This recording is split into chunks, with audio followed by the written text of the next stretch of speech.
Welcome, everybody, to the show. This is Counterclipping show number 230 for July 7th, 2025. And I'd like to thank everybody for coming out this evening. Our topic is the really ancients, meaning ancients, but not ancient Greek or ancient Rome. Pretty much. So we'll talk about more when we get into it. I have a selection of interesting titles for us to browse this evening and a whole bunch of additional stuff. So I want to thank everybody for coming out once again. If you have not yet thumbsed up the video, please do so. If you've not yet subscribed to the channel, please do that. There's a whole bunch of ways to support the channel in the video description. I am clipping this evening Advanced Squad Leader, as you might expect. As you can reliably expect for probably the rest of the year. I am not drinking anything because I have spent the last day and a half fighting off a migraine, which is probably because of the atrocious weather that we have up here for the last couple of days. Really starting yesterday, and that's why we had no chit show yesterday. So I apologize for that. So I owe everybody a chit show, and we'll talk about a couple of other things here as well. Big shout outs to the patrons of Ardwulf's Lair, without whose support and encouragement we would not be able to keep doing this show or any of the other things that we do here on Ardwulf's Lair, or any of the other things that we do anywhere else for that matter. And to our big pals at Noble Knight Games, from whom we will hear later. They are the official sponsors of the Counterclipping show, and we do have some. I honestly had the. Well, let me finish that first. We will have some additional Noble Knight tidbit this evening, if you know what I mean. Not an extra spot, but you'll see it sooner rather than later. I honestly had what was turning into an incapacitating migraine as late as about 2.5 hours from now. I took a nap, took some ibuprofen. I feel better now. So here we are with the show. So, we are not I haven't even finished clipping my copy of Forgotten Battles yet. So let's talk about that. Before we do that, though, let's say hello to Alistair Logie, Bayonet Brant from the Armchair Dragoons, Bill Simone, Brent McCabe, Chad Kennedy, Charles, Chet Bell, Christopher Smith, Daniel Teets, Dave Poirier, Dave Scott, David Imperato, Daniel Silverthorne just popped in, David Zell, E.L., Eric Goebel, Eric Selna, welcome back. Groanyard Rich, Half-Ass Gaming is here, HUN644, thanks for coming by. The legend himself, Fucko, is here. James Whitmer, Jeff Anderson, Jeff Beeler, Jeff Wesovich, Jeffrey Turner, Joe Hammond, Joe Mentum, John Mogg, John MC, John Clark, Jonathan Dyer, Kyle Harris from Carl Crater from the Wargame Bootcamp is here somewhere. Kyle Harris, Larry McIntyre, Lee Grant Manders, Mark McNair, Mark Hodgkinson, Meandering Mike, Michael Evanzini, Michael Karlowski, Michael Schmaus, Mo Romaniak, Neil Badke, Panzer Division Lair, Paul Dangle, Philip Musket, Ray Musselman, Rick Cox, Rob Taylor, Scott Bell, Sean Sullivan, Simon Weinberger, welcome to the show. So Tall, welcome to the show as well. Stacking Limit, of course, is here. Stephen Jancher, Stephen Rochelle, Stephen Roberts, Stigler is in the house, Thomas Blessing, Vicky, welcome back to the show, William Bird, and Winterson. And I apologize to anybody that I have missed because that is the tool that YouTube has given me. They've rolled something else out that sounded so stupid that I just stopped reading about it. They, meaning YouTube, some new stupid feature that nobody asked for. So we will not be turning that on unless something more interesting happens with it. Whatever it was, I don't even remember at this point. I was more concerned about water, ibuprofen, total darkness, and silence for the last couple of hours. Perigi, welcome back to the show as well. Now, we will be giving away that sometime tonight. That is my playtester copy of The Forgotten Battles, the latest game in the OCS series from the Gamers and Multi-Man Publishing. So that is going to be very, very interesting that we will see tonight. So there is that news. Let me get the ticker up here. So here's the other little Noble Knight. We'll see the Noble Knight spot later. Everybody's seen it a couple of times. But we will be having an update this evening on the campaign for Case Blue. We are at 100%. Case Blue is even now winging its way on the heels of the post office, apparently, to Ardwulf's Lair, and once it is received, and we'll give it a quick look. Noble Knight was kind enough to take an extra look at it for me. We will be giving that away too. I'm not 100% sure how I'm going to do that. If you would really, really like it to be on this show instead of as its own like video as a giveaway, then by all means leave me a message at some point, and my email address is in the ticker. So. All right. So the replacement, as Mark McNair mentioned, MMP is shipping the replacement maps for Inflection Point. I don't know how many games they shipped out before they found this problem. I know I have received a shipping notice on the not really all that necessary corrected maps. It's nice. It'll be nice to have an extra set of maps. It'll be fine. I'll figure out something to do with it. I'll put them on the wall if it comes to that. I might trim out the part where the logo is blurry. Yes, there is some video on this as well. Diamond Distribution, which is the primary distributor in the comics business, but also in the games business, because they also own Alliance Distribution, have just asked their bankruptcy judge to keep all their consignment product, which I will observe does not belong to them. That product still is owned by the publishers that sent it to Alliance for Alliance to sell in order to pay off their bankruptcy. So I mean, it's kind of all in the court's hands at this point. It is super duper lame. So the one thing I didn't get going actually was the contest thing for tonight, but that's okay. That's okay. I'm just not quite convinced on the randomizer for Case Blue. Tonight we will be going with the standard methodology for giving away the Forgotten Battles, and we'll do that at some point during the show tonight. So we do have all the credit and the buttons pushed, and it's coming. And big shout out to Noble Knight too, who gave me a bit of a discount, thereby enabling me to come in kind of under budget on Case Blue. It was not 50%. It is still super expensive, but that did actually help quite a bit. So big shout out to Noble Knight and to the Noble Knight for, sponsoring the show and being really terrific people to work with. So let's see here. The clip, how long would it take me I've clipped big games in a remarkably short period of time if I really want to do it. I clipped Pacific War, the new Pacific War from GMT in like 2 days. It might have been 3 days, something like that. I clipped it fast because I was like, oh, we're going to get this done. We got to play this. So, and we did. So I was happy with that. James Whitmer, you're probably not the only person who is not all that interested in a copy of Case Blue, but we will not, okay, well, we'll get to Brant in a second here. You are, I'm sure, are not the only person not interested in a copy of Case Blue. It does have small scenarios. You don't have to play the whole Big 10 map thing. So Alliance is not part of the problem, and this may be correct, but nevertheless, Diamond has gaming inventory that they have gotten permission from the judge to just sell at whatever they can get for it, and then the actual owners of that product get a shit sandwich. So just catching up on the chat here. And as Danny points out, if you hit the like button, we know you hit the like button, and it is much appreciated. Snooka Joe is here. Thanks, Joe, for stopping by. Sean Sullivan notes that Case Blue is going for Australian 2100 on Noble Knight. I'm not converting that in my head. But I think the higher priced copy of Noble Knight of Case Blue on Noble Knight right now is something like $12.99 USD, something like that. I forget what. I did not buy their only copy. They usually actually have a copy of Case Blue in stock. And the reason is obvious. It's fucking expensive, right?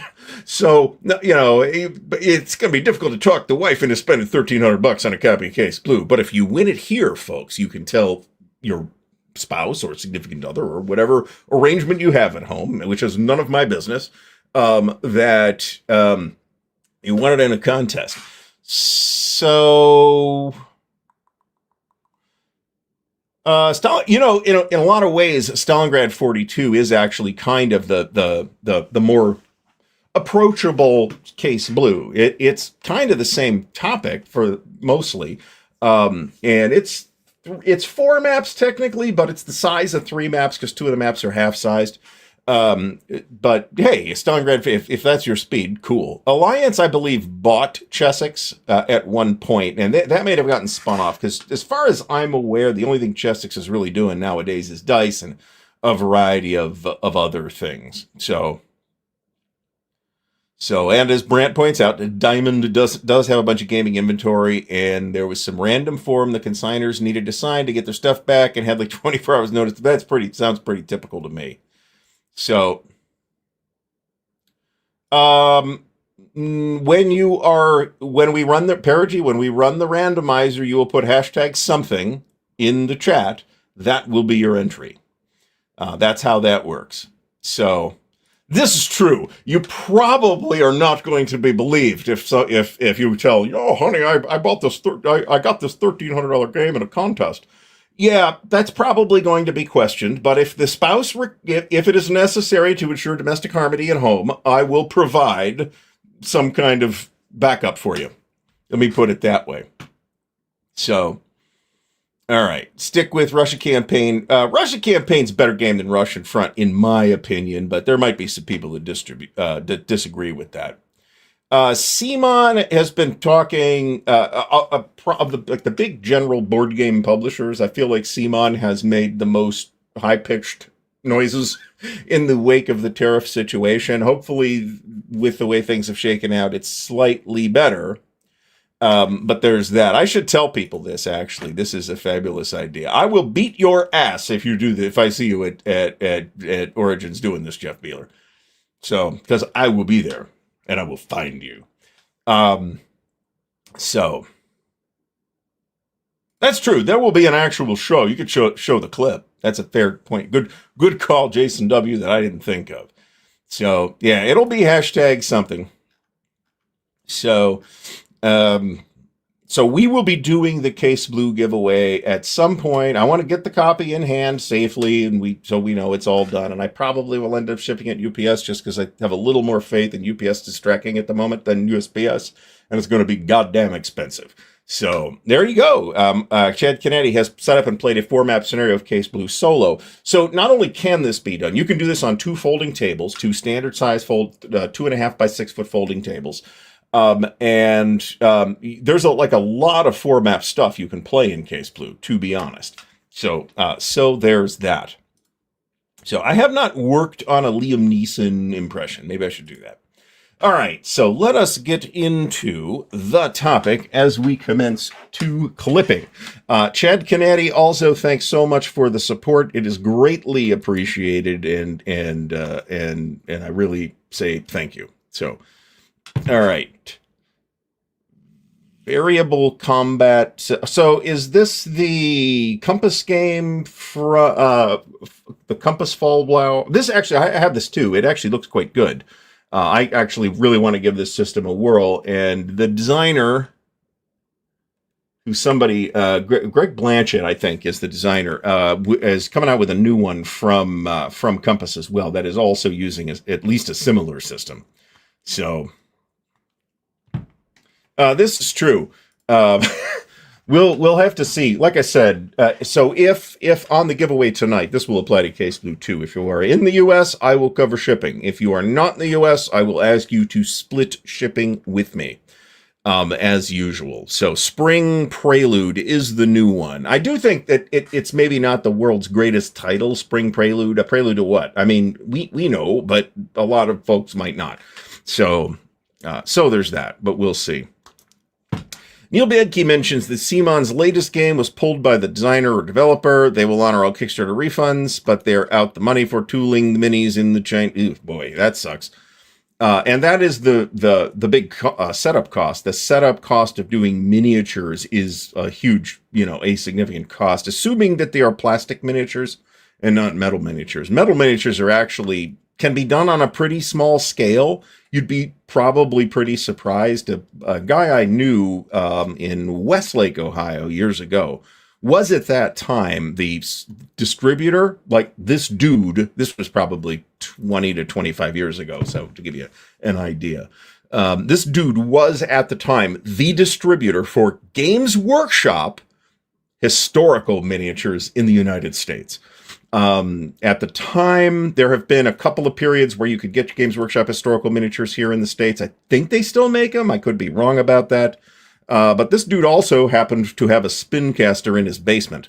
So metal miniatures can be done at a pretty small scale. Plastic miniatures are more difficult to do on a small scale because the setup expense. You have to have a die to make them. And having done that work, it's not a small or inexpensive piece of equipment, nor is the giant steel die itself small or inexpensive. So this is possible, I suppose. So you can definitely buy the Cleveland Browns, which I believe can now be acquired at the low price of a ham sandwich and a cup of coffee. So this is the system that is in place in Fall Blau. It's the old, we'll call it the Operation Typhoon system, but there's a bunch of different variations of that system floating around in various games. So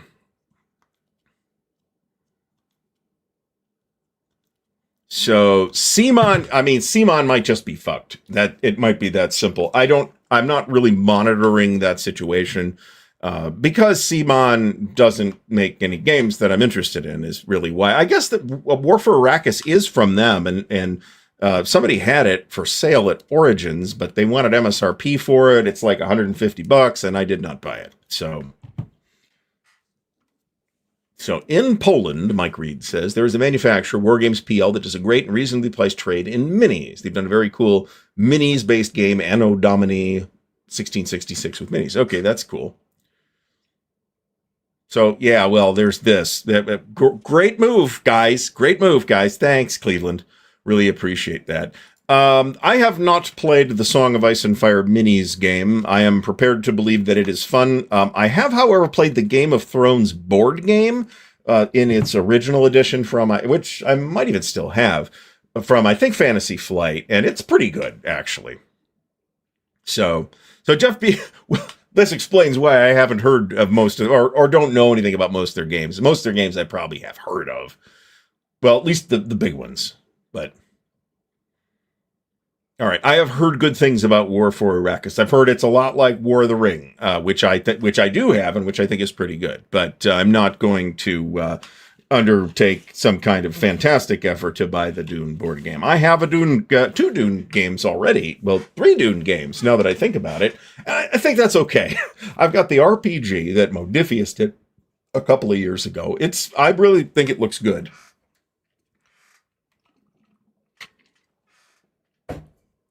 I've got the classic Avalon Hill Dune game as re-released by Gale Force 9, which is outstanding. And I have Dune Imperium, which is also pretty good, to be completely honest about it. I have not played the board game version of Dune Imperium, but I have played the digital version, which I assume is identical, other than the computer does the work for you. And it's pretty good. It's a straight Euro. It's kind of like a mixed Euro in the sense of mixing different Euro mechanics. It's got like a lot of different Euro mechanics in there. At least that's what it felt like to me as somebody that's not really Mr. Euro. So, what do I know? But I do like Dune Imperium too. Perry Sporopoulos, thanks so much for the support. It too is much appreciated. So there's a rumor going around, and I have no evidence for this rumor. It could be horseshit. That George R.R. Martin finished The Winds of Winter and then decided he needed to rewrite it because of the response to season 7 and 8 of the show. So yeah, it's got deck building. It's got like the marketplace, whatever that mechanic is called. It's got worker placement. It's got a whole bunch of stuff. In a lot of the same ways as it's most similar of games I've played. This, my experience with these kind of games is fairly limited. It is not that dissimilar from Lords of Waterdeep, which I want, which I like. Let me put it that way. Winds of Winter will come out at the same time as Upfront. Well, Upfront already came back out. It just wasn't from the people that took your money. You can buy it on Wargame Vault, and I've physically handled the pieces for it, the components that they did, and it's nice. So,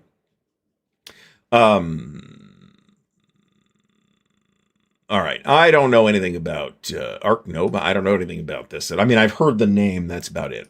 So anyway, big thanks to Noble Knight. Big thanks to everybody who used the affiliate link, because I expected this to take somewhere between 2 and 3 months to hit the number we needed to order a copy of Case Blue. We did not. We hit it, or as soon as I saw the number, I'm like, oh, well, I guess we're pushing the button, and we have pushed the button. Carl is packing for the Consim Expo, which one day I would like to go to, but it ain't going to happen this year. We actually talked about this a week or two ago. The HASL rulebook. So the rules parts of the historical modules can now also be obtained in digital format, and you can link between that and the ASL rulebook. They had some problems with the links. Apparently, that's working now. I do believe that, assuming you have, like, I personally prefer physical rulebook at the table, but to read the rulebook, I prefer a digital version. And particularly with the ASL rulebook, where there's a million updates and all that stuff, that they just update the digital one and you don't have to worry about it. It's fine. Unless you're printing it out yourself, which I wouldn't do. But I might, this is possible. So I will tell you that the art's pretty much the same. Like the layout of the new up front is pretty much the same as the old one. But the card quality and all that stuff is like standard nowadays card quality, and not bullshit Avalon Hill 1985 card quality. And of course, you need to take Stacking Limit. Please take some pictures of the SPI thing at Historicon and send them to me so I can put them on the show. Case Blue was not gently used. It is an opened but unpunched copy. And Mike Reed mentions ASLOC. ASLOC is the ASL Oktoberfest. It is held in either late September or early October, and this is local, so I might spin up there and take a look around. Let me put it that way.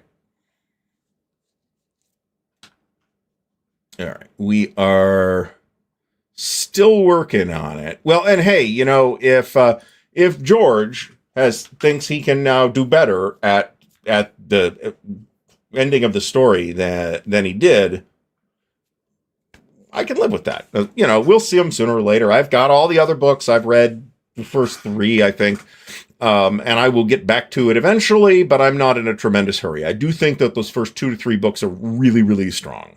Anyway, so yeah, absolutely. Say hello to Aaron. He will be there. Axis and Allies Stalingrad arrived at Mark McNair's today. So that looks like it might be interesting. There's an Axis and Allies Market Garden, too, which I saw at Origins. And I'm like, I've never seen this before. Where did this come through? So Brad says, if you're not going to ASLOC, come to the Fall Assembly. Instead, it's 10 to 12 October in Raleigh or Cary, North Carolina.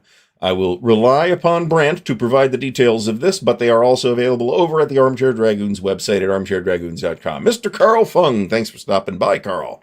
Good to see you here. I do understand that book 4 is not great. So I don't want to get into this, at least at this early in the show. So maybe we'll talk about some of this toward the end of the show. We will be going in full 2 hours tonight, folks. But we're also going to get to the topic right now. So the idea here is I've done like a show on ancients before, but just by the definition of such a category, it's enormously dominated by 2 subtopics, which is ancient Greece and ancient Rome. And there's a lot more happening in the ancient world other than the Greeks and the Romans. So that's what I wanted to focus on. So basically, I do have a rule that says the Mycenaean Greeks do apply to this, because there's a surprisingly small amount of stuff about the Mycenaean Greeks. But ancient world stuff, but more ancient than ancient Greece and like the classical Roman period that we're all fairly familiar with, which featured Alexander and the Peloponnesian War and all of that stuff. Oh, it's not?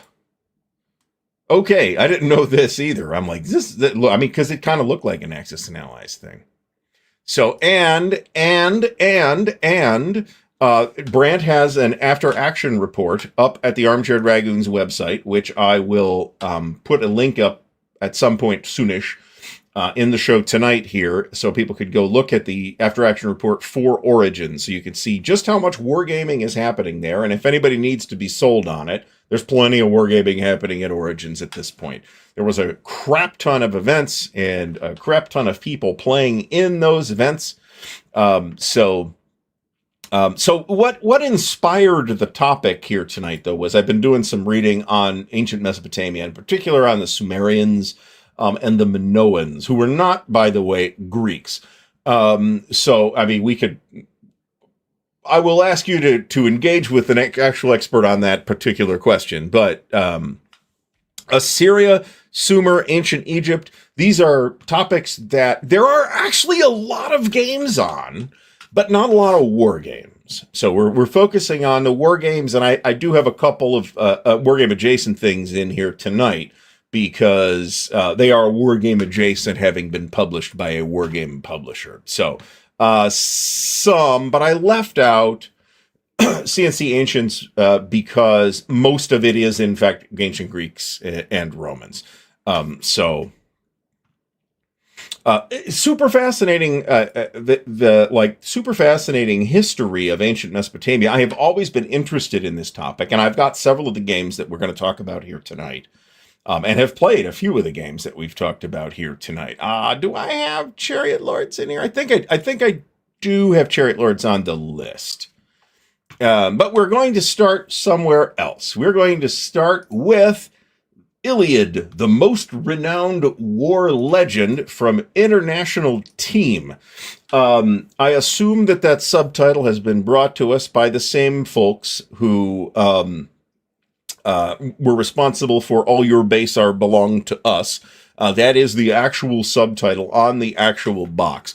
And these International Team covers, I think, are actually kind of cool. We're going in the order we're going on in here, folks, is lowest BGG rating to highest BGG rating. It is not going to be a comprehensive list. It is more a list of things that I think look interesting in some way. No, not really. A lot doing research. I think I know where Perfidious Albion is going here with what he's saying. It is definitely difficult to do the historical research for war games on the ancient period. If you're doing like a Civ builder, which there's a lot of those kinds of games, then you don't need to really pay quite as much attention to the historical details. But you need kind of you want at least some kind of specific details about, okay, there was a battle here or a war here, who fought in it, what were the forces like, what did the maneuver look like, what did the battles look like, that are very thin on the ground for ancient Mesopotamia. And I do think that's a big part of why we haven't seen that many of those games. Translating the actual script was done 150 years ago, however, and we have actually a shitload of Sumerian cuneiform inscriptions on various things. I've done less research on the Assyrians, but there's a game in the list on the Assyrians. So Iliad, this is a game about the Trojan War. It's designed by Marco Donadoni, again, International Team, released in 1979. It's got a not spectacular 6.0 rating on BGG, whatever that means to you. I'd be inclined to think it doesn't mean very much. Somewhere on here it tells me 79 ratings, which is not a huge amount. Noble Knight wants 225 for it. I think this is a rarity, especially here in the US. I have personally seen copies of a couple of these International Team games in various Origins auctions over the years, but I also have never actually handled one, and I have never seen this particular one. If we want to take a look at the counters, I think we'll see that these are okay, actually. They're not particularly complicated counters. The map is a square grid, and it's mounted. It's one of these puzzle piece type map boards. That is not a format that a physical style of doing boards that I personally like. Maybe international teams' puzzle piece boards were fabulous. I don't know. But I can tell you that Mayfair Games puzzle piece boards, and for that matter, Game Designers Workshop's puzzle piece boards, were not very good. So, all right. So there's a trailer out for this. This is a movie on the Odyssey by Christopher Nolan as director. Matt Damon is playing Odysseus. Tom Holland, the current Spider-Man, is playing Telemachus, Odysseus' son. I forget who's playing Penelope, but there's going to be it's going to be Christopher Nolan, so it might be really good. So I am interested in seeing it. Sotal says that Old World is a good Civ style game for this. So I have avoided those kind of Civ builders on this list because there's a lot of them, not to start with Civilization, right, which features all of this actual stuff. So, Iliad 1979. We may get to this too. This is a Game Designers Workshop game. Focused is on the Near Eastern Europe, but that's not my doing so much as that is what the games are about. I would think that there is, for example, some kind of game set in ancient China, perhaps during the Warring States period. And I am not aware of any such game. I would be interested in such a game. This was Aflac, not Aslock, but I don't blame you for saying that, right? Most of the narrative. Well, we'll talk about a couple of the actual specific battles. In particular, one of the big battles from this period that we have seen several games on is the Battle of Kadesh between the Egyptians, Ramses II Egyptians, by the way. So kind of the Egyptians, it's Ramses II, who's kind of the man for ancient Egypt in the pre-Ptolemaic period anyway. And the Hittites, which are also fascinating and which I could find no games specifically dealing with. So the map art here and the typography is fairly nice. I actually like this. And I know exactly who Irving Finkel is, the Game of guy. He works for like the British Museum or somebody like that. And he looks exactly like the guy you would expect to be an expert on the ancient Sumerian stuff that works for the British Museum. Let me put it that way. I will agree with you there. I don't believe Timothy Chalamet is in there. DJ Flippy will be playing Penelope. Drew Kennewell will be playing Biggest Dickus. No, this is a different movie than the movie that's I think, out with Ralph Fiennes as Odysseus. I want to see that too, actually. Well, we're going to have a couple of those, actually.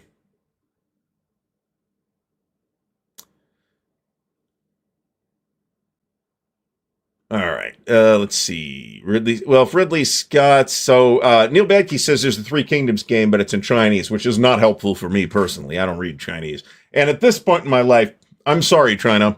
I am not going to learn your delightful language, but I will continue to eat your fabulous cuisine. Chris Yap says, somebody should design war games on ancient Korean history. I'm unaware of anything on ancient Korea. That would be pretty interesting. I would be interested in seeing a game like that. In general, East Asia is vastly underrepresented at least in English language war games. Across the board, when you clean up to World War II, they are underrepresented.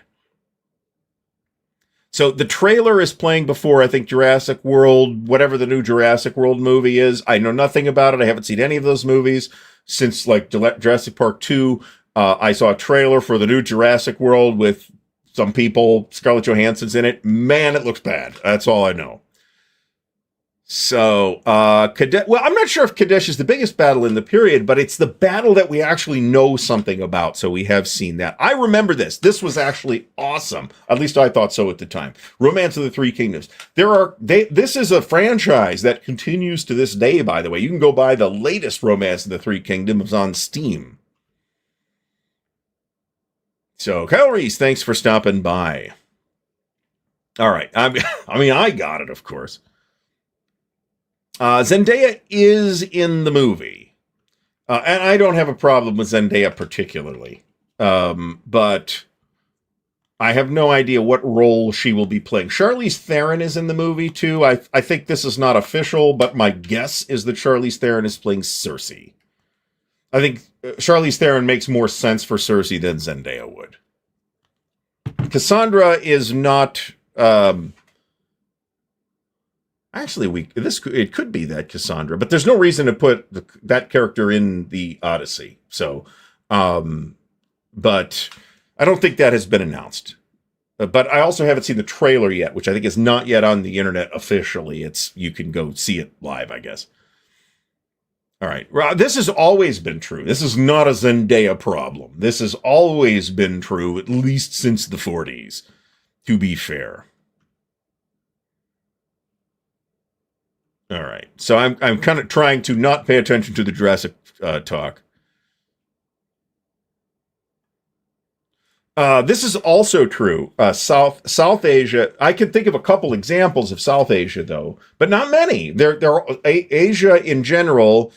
Asia, say, east of West Asia, meaning the Middle East, Mesopotamia, Persia, those types of areas, are underrepresented in war games. I think that's fair to say.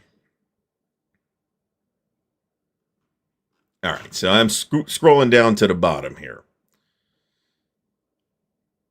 All right, so Mean Joe Green says there's a Britannia-style game called China Middle Kingdom that begins in 403 BC. I think I've seen this game. I would actually be interested in. Well, I think I've heard of this, and I would be interested in checking it. It is not on my list, however. And at the end of the game, everybody gets invaded by the sea peoples, and you set the game on fire, I think. All right, moving on from the Iliad game, which doesn't look too bad, but it's not something at these prices that I'm going to run down anytime soon. Sticks and Stones by Metagaming. Now, I'd heard of this. My question, of course, is this a war game? Well, I don't know, but it kind of looks like it. It's for metagaming, so it's one of those very small metagaming things. This is about. I'm going to rant about this. Not really a rant, but I'm gonna have some things to say about this. So if we look at the counters with this really not very good scan, and we look at the map, we can see, okay, there's like a map here, and it's, these are mini games, so don't expect fancy components or anything like that. Tactical board game about warfare in the late Stone Age. That's actually pretty interesting, but I'm not sure what we mean by late Stone Age here, because when we start talking about about history, right? History doesn't start until writing starts, and before that is prehistory. And then you have the brief Copper Age, the Bronze Age, the Iron Age, those ages, and those don't exactly line up with history. So I've actually not seen this movie, to be honest. But what does this go for? $40 from Noble Knight. Looks like somebody's selling it for $20 here on BGG. Designed by David Ray, with whom I'm not particularly familiar. There's a Hobby Japan version in Japanese. So there's the GBOH series, which has a ton of games in it. But if you look at it, a lot of it is about some of the non-Greek and Roman stuff in it is either way more modern or it's East Asian stuff. And GBOH does have 2 Japanese games plus what's the Indian one? There's a game on ancient India, but it's later in the period that we would normally. It's in the same period that we would associate the Greeks and Romans with. So I did not include it here, but you will see an entry later on. So Jeff Beeler says that this is a resource management tactical warfare game. If we think about metallurgy in the ancient world, we're talking about ancient Egypt, the Sumerians. These are Stone Age cultures, right? So these are not cultures with advanced metalworking. The ancient Egyptians did have bronze after a certain period, and they used copper to build the pyramids because their saws were actually made of copper. Chandragupta, thank you very much. And this is a pretty interesting looking game. So, admittedly, it is a very cool landform, the Eye of the Sahara. And there could easily be a lost civilization hidden under the sands of the Sahara. But remember, the Sahara is not all sand, because the Sahara was a savanna up to about 5,000 years ago. So apparently there's like mammoth hunts in here. This sounds like it could be a cool diversion. And I guess it's probably wargaming. And it's an interesting topic. The idea of Stone Age civilizations is a thing that I hadn't really wrapped my head around. But there were Stone Age civilizations, the ancient Egyptians, for example, whoever built Göbekli Tepe. I can't remember the exact pronunciation. Göbekli Tepe, which is a site in Anatolia that looks like an entire town, including religious center. That is, stonework and everything down there. Those people probably fought wars too. They just didn't write them down because writing hadn't been invented yet. So I feel like indigenous American civilizations, of which there are also almost no war games, I feel like that deserves its own show. And where we do see those in war games, we have seen it during the colonial periods. Let's put it that way. Don't forget that one of the places that was instrumental in there being a Bronze Age at all was the island of Great Britain, because there's huge tin deposits in Cornwall, I think. But on Britain, that's what Britain, there's Phoenician traders in 1000 BC traveling up to Britain to get tin, because copper's easy to find. Tin is much harder. I actually have, Brant, we'll see you when you get back. All right, Comanche, I haven't played either of these, so I can't tell you, and I'm not looking at them tonight to make a determination. But they don't count for tonight's topic, at least. Although this is another piece of subject matter that would be a good topic for a show. I actually had the Command Magazine version of Kadesh for a while. So let's move on from sticks and stones here. Not great counters, but again, these are probably on like a card stock that you cut out, much like Car Wars, would be my guess. But I have never handled this particular game. Next up is SPI's Armageddon, designed by Stephen Patrick.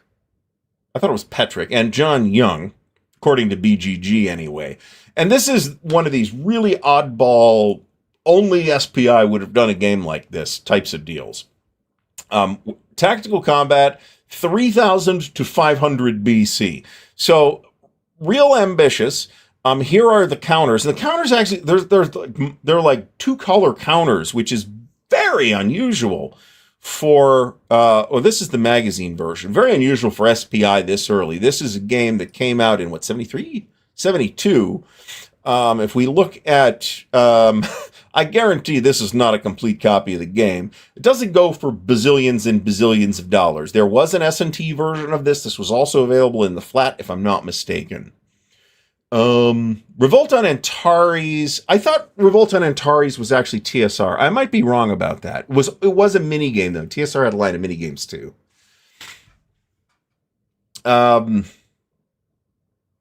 Siege of, ooh, damn it. Siege of Jerusalem is ancient Rome, so we're not doing that. And Mike is absolutely right.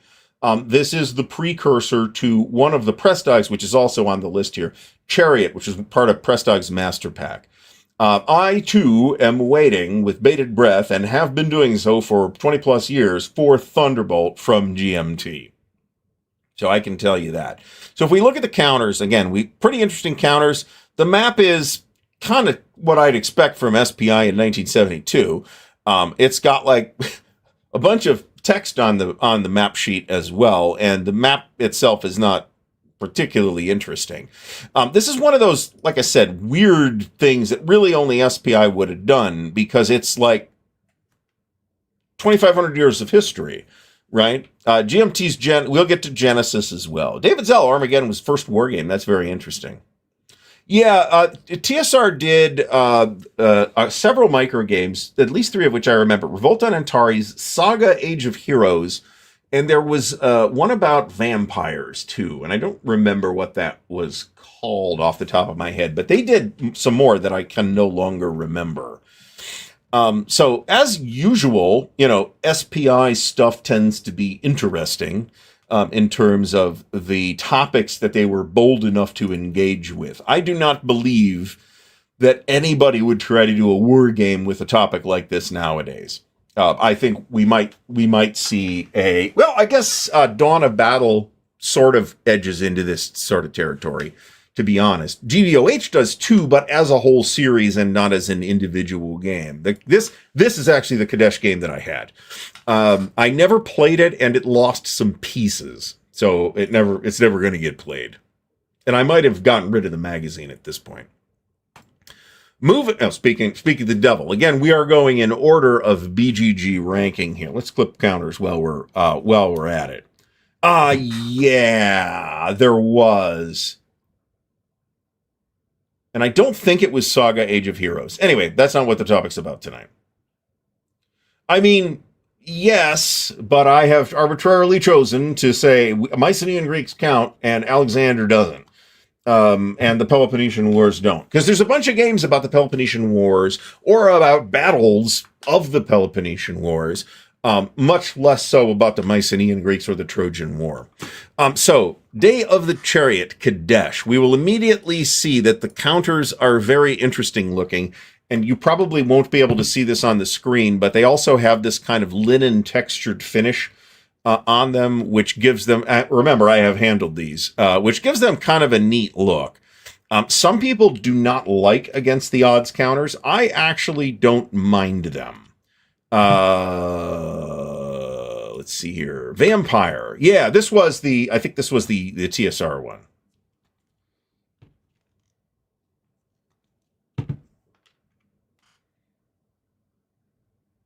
And Drew Detterer says that the Ragnarok but there was a Ragnarok one too, I think. Saga might have also been Norse, but there was also like a Ragnarok game or something like that. This is a great question, John Longshore. I believe the airplane counters are errata for some other ATO product, I believe. But as you can see, of course, this is, at least Kadesh here, is the age of chariot warfare, where chariots were at the time the new superweapon, the jets of their day. And Ed Holtzman, I sympathize because it sucks here in Ohio today, too. If we look at the map, this also looks pretty characteristic map from... you're right about this. Pretty characteristic map from Against the Odds magazine, but not a bad-looking map. Jeff Mueller mentions prehistory battles can be big. The Tolenz is a Bronze Age battlefield in northern Germany where the 4,000 warriors from Central Europe fought battle on the site in the 13th century BC. This might be interesting to look into. Neil Badke points out that the Ragnarok game was actually from Ares magazine. He is absolutely right. And furthermore, it was not TSR, it was a SPI because there's a boxed version of this. And TSR didn't box any of those games. You might be, Marty says he has a feeling GMT reprints will be less frequent than they used to be till this tariff bullshit settles down. I think Marty has a good chance of being right here. I mean, people always want to say, oh, that's obviously a flying saucer and those are obviously aliens. It's like, no, they're not. I mean, yeah, it might look like a flying saucer or an airplane or a cell phone or whatever, but it wasn't. All right, next up here's an interesting one from Clash of Arms. This is a 2007 release from Rob Markham. The Campaigns of King David. This is exactly what it sounds like. The biblical struggle for the Near East. 35 years. It's some kind of action phase or like action selection type of mechanic. It is an area movement game. Here is the map. I got to be completely honest. I strongly dislike this map. This is also, as far as I can tell, at least it's not markedly different from the version in the finished game. This might be like a playtest copy of the map, but this is what the map actually looks like. I think it's pretty ugly. Stack Limit says that the game was decent, but the rules were awful. The counters are okay. These do not look to me like characteristically Clash of Arms counters. I'm used to nicer looking counters from Clash of Arms than this. They're not atrocious, but I'm not crazy about them. Now, this thing has a 6.3 rating on BGG with 89 ratings, so not that many people have played it. I do think that problematic rules are not terribly rare from Clash of Arms, but there you go. So it kind of does, and what's their source for this? The Bible, right? I would imagine. I don't know that we have a lot of historical documentation on this topic outside the Bible. So, you know, you use what you got, right? Fertile Crescent is so the crescent stretches between the Tigris and Euphrates and up along the Levantine coast. I've seen it depicted that way in the past. So remember, folks, when in doubt, it was aliens. I don't know how they built the pyramids. Must have been aliens. I don't know how they built they carved these things into solid rock. Must have been aliens. I don't know how they did this masonry. Must have been aliens. But the fact is, we've figured out a lot of the techniques that they used back in the day to do these things. Not super expensive either for the campaigns of King David. Let's actually look at that on Noble Knight. Shrink wrap for $45. VG plus, but punched and clipped, $34. So not a particularly expensive game by modern standards. This is one that I might end up picking up, obviously. Yeah, we don't know who the Sea Peoples were. Must have been aliens. How about that? Squad leader? Must have been aliens. There you go. It's my general position. I mean, this is true, that there isn't independent verifying evidence of King David's existence. But the same is true of Jesus. There isn't independent archaeological evidence, but I am inclined to believe that those people existed. So, because they're, I think, trying to manufacture some kind of secret conspiracy where these people were just made up, I think, is less likely than they being actual historical individuals that maybe some legendary things occurred surrounding. So anyway, well, unfortunately, we do have to acknowledge the existence of the Bible. Let's not get into a religious crusade here. This game, topically, is interesting. Let me put it that way. Ghastly map. But it also has rather a bunch of stuff in it, too. So there's that. This might be one that I grab if I can see, if I see it for a price I feel like paying at some point. There's some H-Beam Piper stuff that basically, this is one of the premises that they're based on.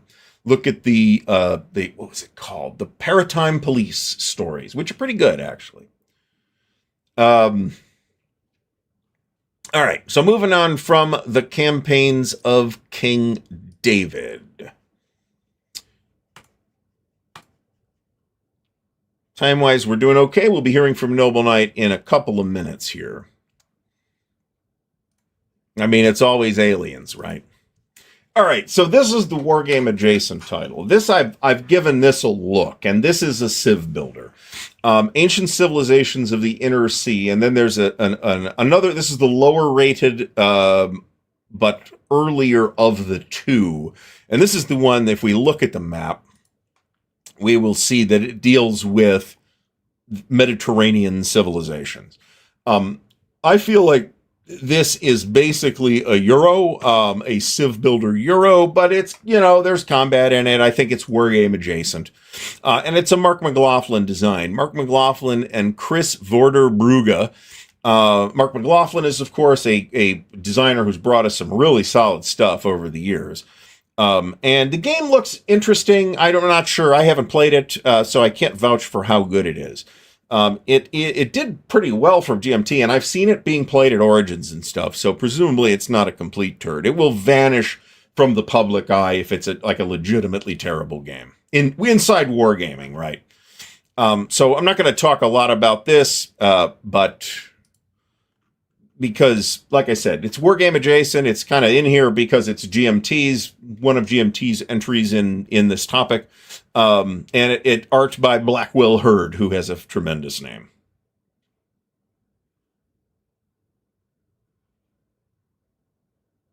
All right, moving on from that, Assyrian Wars by Udo Grebe Game Design, and designed by Udo Grebe himself. This is a kind of interesting looking game. If we look at the counters, they're a lot. I'm not crazy about the counters, but the map actually looks pretty good.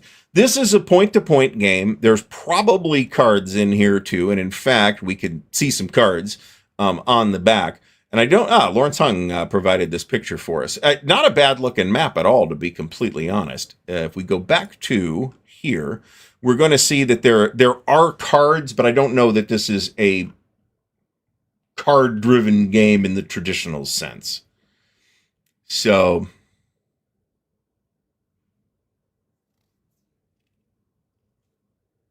all right. Jeff Beeler says Ancient Civilizations is on his shelf of shame. There is the sequel, Ancient Civilizations of the Near East, as well, which is also out now, which to me was the more interesting one because Mesopotamia, but I don't have either of them. I have never seen this game. I did not hear of this game until researching for the show tonight. However, I am sort of interested in this. And apparently it is not expensive at Noble Knight, from what I understand. Assyrian War. Well, okay. So fair. So the condition here is outside and the inside. Fair outside, near mint inside. I usually don't take a chance on fair on the outside. VG is kind of where I want to be on the outside. However, there is a magazine, Command and Strategy magazine, featuring Assyrian Wars, and that's what actually BGG is pulling from here. So BGG is not pulling the right thing. But it's not an expensive game. There's multiple copies for $20, $30 here, even in the US. It is fairly similar to well, I mean, it's on the same topic, so you shouldn't be shocked by this. It's actually more similar to another game that we'll see in a minute. I don't think I have either. I'm aware of Udogribi Games, and as far as I know, they're the original source for the counter trays that all of us call GMT counter trays nowadays, although I'm not sure that they're making them anymore. They may be.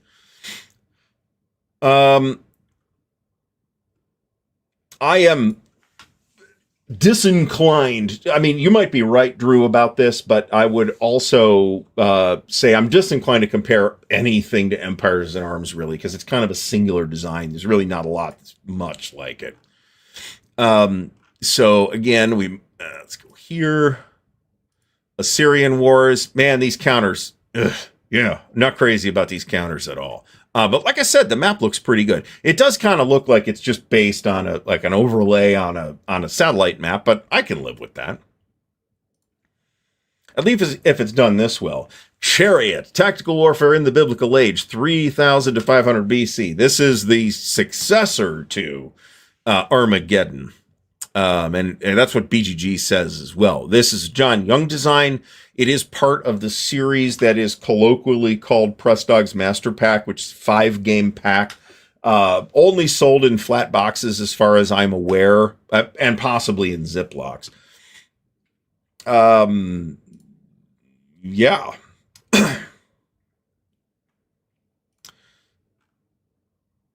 So this is obviously the flat pack version. There are the counters here. We can definitely see, when did this come out exactly? 76, 75.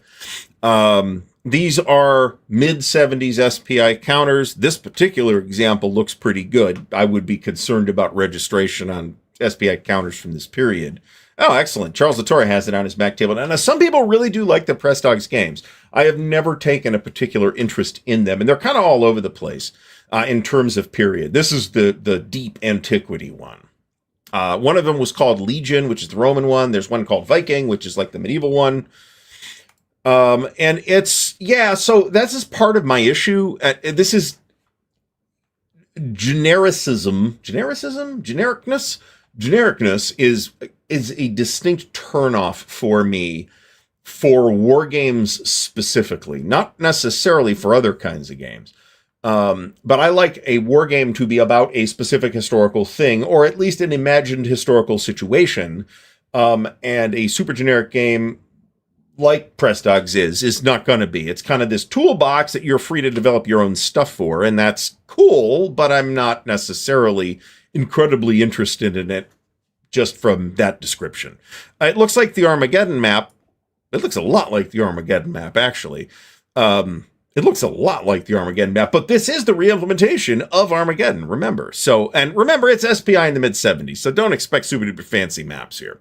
All right, folks, what we're going to do now is we're going to hear from our good friends at Noble Knight Games, the official sponsors of the Counter Clipping Show. So take it away, Noble Knight.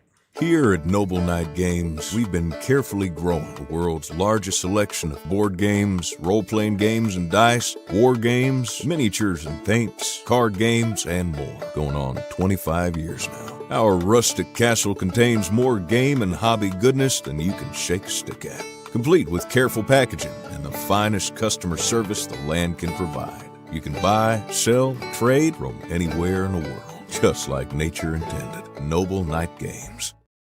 All right, so once again, big thanks to our good friends at Noble Knight. We are 100% on the Case Blue. Case Blue is on its way here. When it arrives here and we've looked it over, we will give it away on this channel. And again, if anybody has if anybody's going to feel like I have reneged on a promise to do it on this show, please let me know, because that's the only reason at this point I still might do it on this show. We will be giving it away, however. I do not want an extra copy of Case Blue on my shelves. I have one. I am cool with my one copy of Case Blue. So, next up is... Whoops, let's put that back up. Let's take this down. Next up is Ancient Conquest from Excalibur Games, designed by R.J. Hlavnica and Dennis P. O'Leary. Dennis P. O'Leary I've heard of. R.J. Hlavnica, the name sounds familiar, but I'm not sure I can tell you very much. And it does have one of these, very generic box art covers from Excalibur Games, which is just kind of covers that Excalibur Games did. So Ancient Babylon is featured here. Ancient Egypt. I think there is probably some Greek stuff in here. It says no, so there isn't any Greek stuff here. If we look at Noble Knight, we will see that copies here range from a shrink-wrapped $40, which sounds like a fabulous price, for this thing, if you're interested in it, or some less awesome copies, but excellent near mint is a good condition copy. So from Noble Knight, and that's unpunched. So it's available if you want to grab it for not a ruinous amount of money. The player aids that you see here are indeed the quality of player aids that you would expect from Excalibur Games. This is a quite old game, however, so, it looking a bit rough should not be particularly surprising. The pictured version here is their second edition. This is the original from 1975. I'm not sure I realized that Excalibur Games was even existed in 1975. So this is pretty good, but you are in fact gloating, Carl. So, I mean, I would too. Honestly, gloating is almost the reason this show even exists. Because I sat down one night and said, I got a lot of counters to clip, and I just got Case Blue. That's exciting. I'll do a live stream and talk about it. So, Ancients looked to me, King of Kings perhaps not. Ancients, if this is the Ancients I'm thinking of from 3W, then I think that is mostly Greek and Roman stuff, and that's why that's not on this list. King of Kings I may have just missed, to be honest. Good call, though. All right, so Meandering Mike says the second edition of Ancient Conquest messed up some map art with the terrain key, and it's hard to tell which cities matter for conquest. That's probably that's annoying, but that's probably a solvable problem. We look at the counters here, too. These sound like the first edition. These are absolutely the first edition counters. Let's see if we can find the second edition counters. Because I'd actually like to see their more up-to-date counters. It doesn't look like we have counter sheet scans here. Oh, well. The first edition counters look quite primitive, but they are first edition counters from 1975, so that shouldn't really shock anybody either. We will be giving away the Forgotten Battles at some point in the bottom half of the show here, folks. Looking at the map, however, I have to think that this is the second edition version of the map. This is not bad looking. It's not fancy, but it's not bad looking. It's obviously not the entire map either. So, interesting looking game. And in fact, I would go so far as to say that Excalibur Games has done a couple of fairly interesting ancient games. They've done that Ancient Wars series or whatever it was called from Joe Miranda as well. Although I'm not sure they were responsible for its design.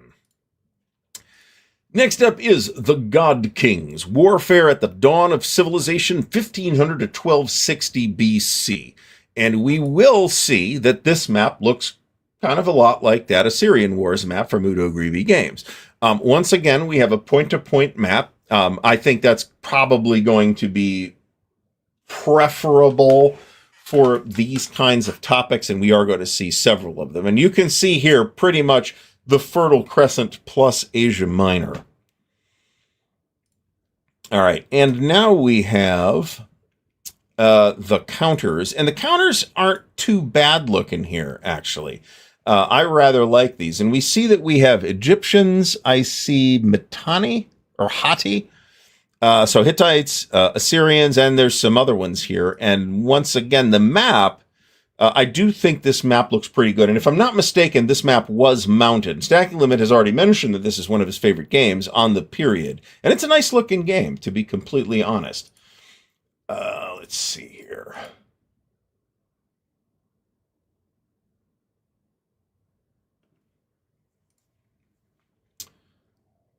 All right, Justagard says it's fun too. Flip-flops. They were sandals. They had quality sandals at the time. They had even shoes at the time, actually.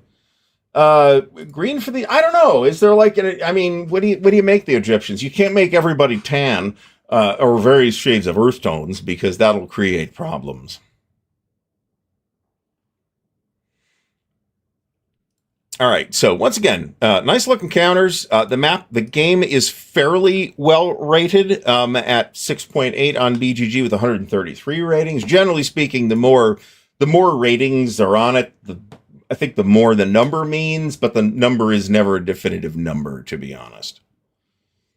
So, well, remember that we'll say that the narrative in the Old Testament is told non-linearly.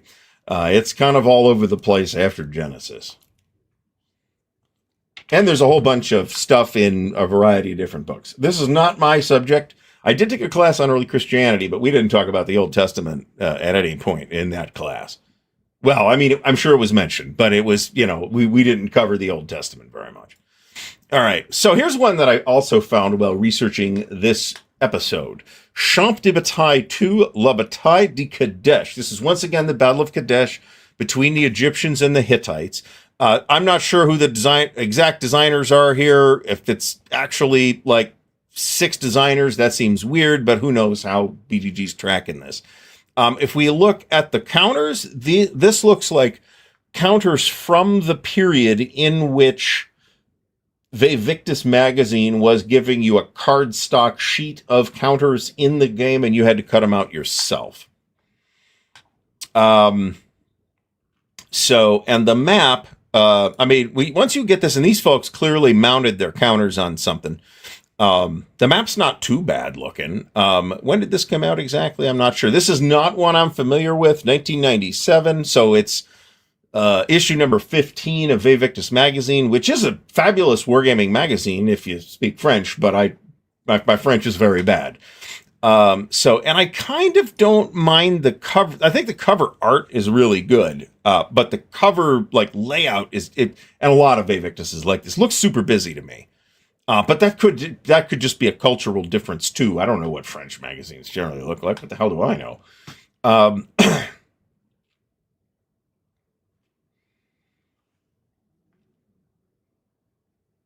All right, so now we are at 7.1. We're into the the top 1,000 war games from BGG with Genesis and Empires and Kingdoms of the Ancient Middle East. This is a Richard Berg design. It is a card-driven. Well, it's got cards, but once again, the cards are more events than it being a traditional card-driven game. And again, once we look at the map, we're going to see, again, this very similar picture of the Fertile Crescent and Asia Minor that we see in most of these games. That's why we see a lot of these maps look similar. Now, this is a multiplayer game. I have not tried to... I have not played... I do have this. I have not played it. I know you can get a mounted map for it. I didn't feel like that was worth the time for me personally.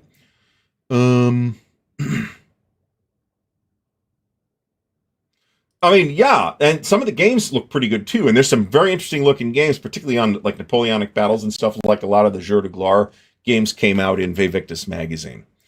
Justigard says Genesis is his least favorite Richard Berg design, and he thinks the siege rules are broken. That's interesting, and I'm not saying you're wrong. I think there's a chance of this getting busted is high.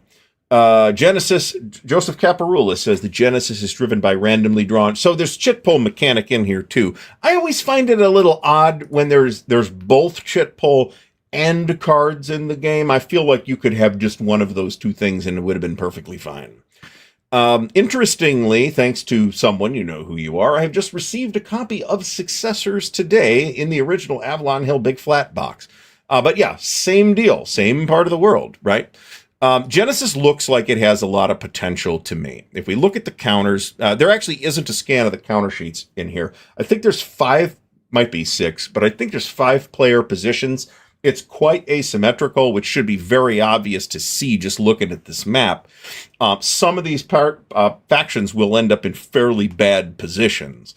And this is, of course, like post-Sumeria. This is actually, who are the different factions that are played? The Hittites, the Mitanni, the Assyrians, and Babylon. So yeah, so it's post-Sumerians, but pre-Mycenaeans, which kind of makes it fit directly into this category. Berg had a lot of weird idiosyncrasies and tendencies as a game designer, as I think even his staunchest fans would agree. Nevertheless, I don't know if I'm one of the staunchest Richard Berg fans, but I like a lot of Richard Berg games. That is not necessarily to say that Richard Berg didn't release a lot of flawed games. I think he did, like most designers did at this point. I do think that Pax Romana in general is a little fussier than it needs to be. That is not on the list because it's ancient Romans. So this is true. I mean, I haven't even brought up Babylon 5 yet. Wait till we get to that. So there's also like non-player kingdoms in this too. This to me looks pretty neat. The potentially broken siege rules notwithstanding. And frankly, I would love to do a video on this at some point. So eBay, individual selling it for $163. Somebody here is selling it for $45 in the US. Complete game, new condition, $45. So you can get a copy of this without spending a ton of money. The map in the box is, just to be clear on this, the map in the box is not mounted. It is a paper map, but they did separately sell a mounted map for Genesis. And in fact, GMT might even still have the mounted map for Genesis. I'm not sure. I would be very curious if there are. But the fact is that we know jack shit about the Etruscans because all their stuff got basically erased by the Romans. This is an actual historical piece of trivia. The last person that we know of who spoke and could read Etruscan was the Emperor Claudius. So their language is lost. It still has not been deciphered. So we do have some inscriptions from them, but we don't know very much about them at all, except what we can infer from their effect on Roman civilization, or Latin civilization, if you like, which you do. And we can know some things based on that, but the Etruscans are very mysterious. The show itself brought up Babylon's 1 through 4 Brant, if you'll recall. And in fact, Babylon 4 made an appearance in the show. God Kings might be better. That could be. I don't know. I haven't played either game. Oh God, that's a good point. That's a good point. No one's even sold England by the pound in this entire time. How about that? Sword of Rome does have the Etruscans, but that's Roman Republic. And I don't find... Oh, look at this. Is this who I think it is? This is indeed General Rommel as an ASL counter. Or was he Field Marshal at the time? It says General on the counter. I forget, to be honest. I would think he was a Field Marshal at the time, but I might be wrong about that. Rommel's dates of rank I don't feel like it's something that I particularly need to know, to be completely honest. All right. You might be right about this, Mike Reed. Mike says that Richard Berg may have struggled with point-to-point because his hex grids were his first language of the design. I think that's actually true.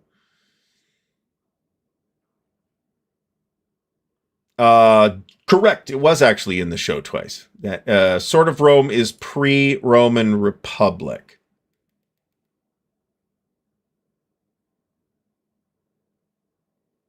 I'm not 100% sure about that. I'd have to look. I have it, but I have never played it. It is also a multiplayer game, and it's supposed to be pretty good. So, I mean, Republic is real early, right? Roman Kingdom didn't last all that long. And I'm pretty sure Sword of Rome is post-Roman Kingdom. But I could be wrong. I would be willing to be corrected on that. Justiguard agrees that... Oh, Steve Dolges is here. Steve, thanks for stopping by. God Kings is a superior game. So I'm prepared to believe that. June 42 is when Rommel was promoted. Okay, so... This is definitely after June of 42. So he's a field marshal at this time. Thinking about what I'm clipping. This is Dinant. So this is... well, this is 40, actually. So, yeah.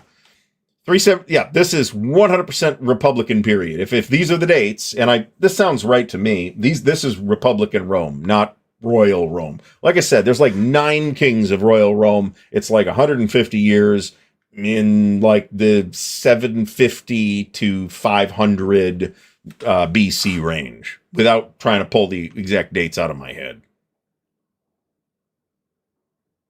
Oh, I mean, this is one of the reasons why I want to go to Europe in particular, but Rome specifically. So, every date that we are talking about here tonight is BC. Genesis, in my case, Genesis is not one I'm getting rid of, at least until I've played it. It's one of the very few games that does what it does, which is a bunch of different kingdoms in the Near East, and it has some elements of civilization building, as you'd expect in this kind of game, but it's a war game, too. And there's not many of those. All right. So Genesis, this is the contents of the box. There's all player aids, and I think it looks like 3 counter sheets. That sounds right to me. My copy is clipped.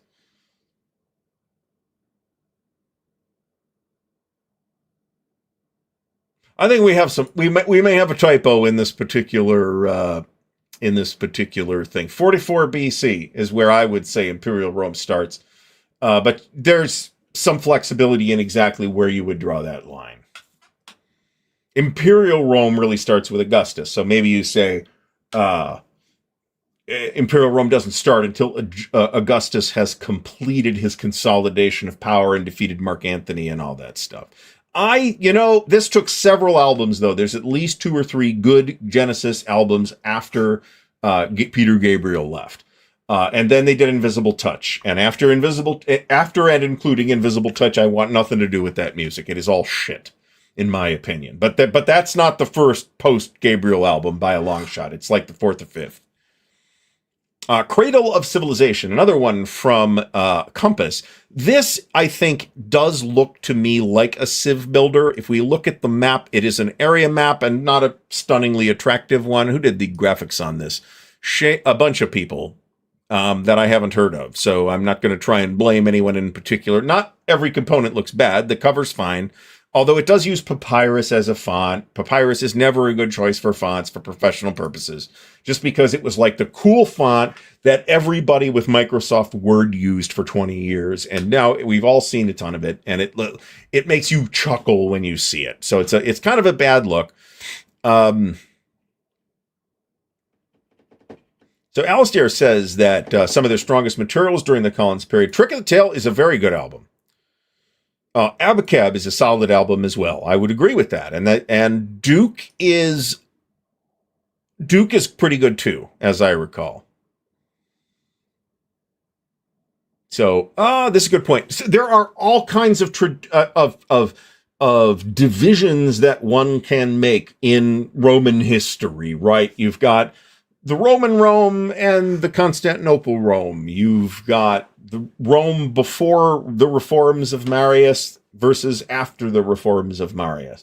You've got several sets of civil wars happening. You've got the consolidation of power into the Augustan Empire, and then you have the Augustan or Principate period versus the Dominion period, or whatever the later period is called, when it's more of an absolute rule by the emperor, and there are fewer trappings of the republic, which remain, those trappings remain in place, at least on paper, throughout the Principate, which kind of ends with the, I don't want to pull a date out on that, but there's a period at which that ends.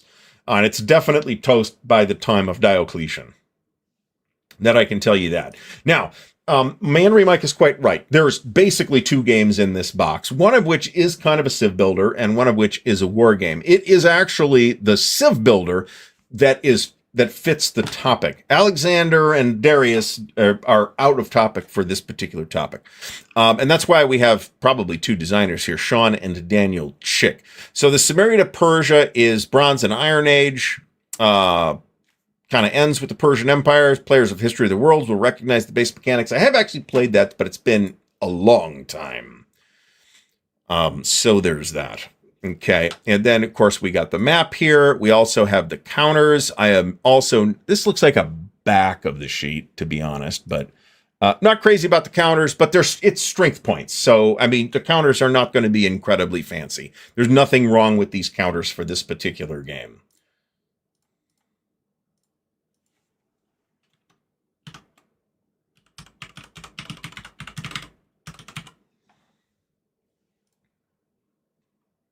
All right, so we're off, ready to go on that. All right, next up, we're going to buzz through this real fast because I already said basically everything that I have to say about this. Ancient Civilizations of the Middle East. This is a follow-up to Ancient Civilizations of the Inner Sea, using pretty much the same system as far as I can tell. Again, the designers are Mark McLaughlin and Chris Vorderbrugge. This is the higher rated of the two and the later of the two, and to me, because of the choice of topic here, this is, I'm not sure if I'm getting some kind of weird focus thing going on with this map. It's not a great looking map in my opinion, but it's fine. There's nothing really wrong with it. And I didn't pull up pictures of this. If we go here, we can see the little discs that represent whatever they represent in this game system. I would be provisionally interested in playing this, but I have not picked it up. 17 different civilizations, though, which is kind of cool, to be honest. And at least the blurb says it's both a war game and a friendly game, so cool. Can you combine this with Ancient Civilizations of the Inner Sea? I doubt it. I doubt it. But it's all terrible too. So, and James Whitmer actually says that it has an interesting solo mode.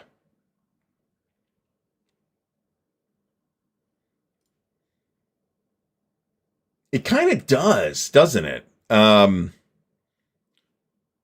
So in any case, next up, from Game Designers Workshop, designed by Rick Fontana and Tim Orisek,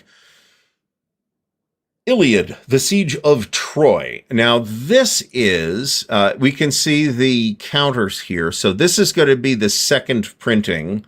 There should be at least two printings here because it's conflict games. Well, okay, so if they're right about conflict games, I don't know if this was published under the conflict games label based on the information that Board Game Geek is giving me. So conflict games was John Hill's publishing company that eventually got absorbed into Game Designers Workshop. And a couple of very interesting games, including Imperium, which is a favorite of mine. Mo from Mo's Game Table is here. Mo, thanks for stopping by. I forgot what I was going to say here, but we look at the counters. These are not great looking counters. We look at this board, and it's some kind of multi-piece mounted board. Not super pleased with any of the mounted maps I've ever seen from Game Designers Workshop. They are not the only people that that's true of. John Madison mentions that when he worked at GDW, Mark Miller had about 30 stacks of this floor to ceiling of this Iliad game in a back room. Yeah, the map's not too bad looking. And remember, it's super early. This is 1978. And there are cards as well. But so, you know, maybe cut GDW a little bit of slack for when this got published. And there's not that many games on the war games, anyway, on the Trojan War, as we mentioned. All right. This is just more pictures, but our last game, folks, and because this is our last game, you know what's happening in just a minute here. Chariots of Fire at a 7.5. Warfare in the Bronze Age, 2300 to 1200 BC. This is a design by Mark Herman and Richard Berg in the Great Battles of History system. I haven't played any of these, and I would really kind of like to.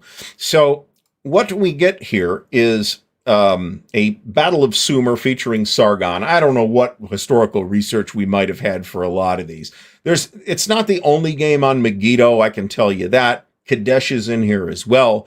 But to me, the most interesting sort of thing in the game is Troy, because you actually get counters for all the heroes of the Iliad, and you can invoke divine interventions and stuff like that. It's actually really cool looking.